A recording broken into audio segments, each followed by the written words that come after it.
घास खाओ ते जे बंदा को तुहानू दलील मंगे ना सुबह देखो जी घा खा के भी कुछ हो जाता है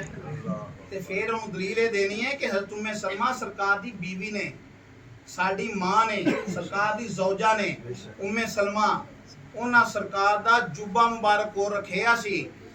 ते फरमानियां ने जेड़ा बीमार हुंदा सी मैं पानी अंदर भिओ के पिलानी सा रब शिफा अता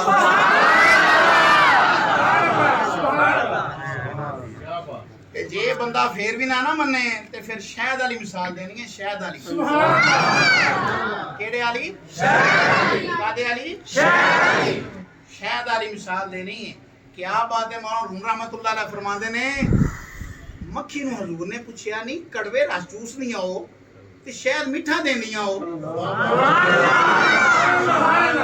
रस कड़वे चूसनी आओ शहद मिठा देनी आओ पता ते ऐसी पूछया उम्मत वास्ते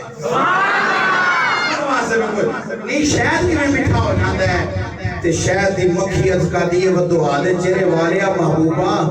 रास्ते कड़वे ही चूसदियां जिसले चूस के छदे ते आउंदियां ना ते सारियां मिल के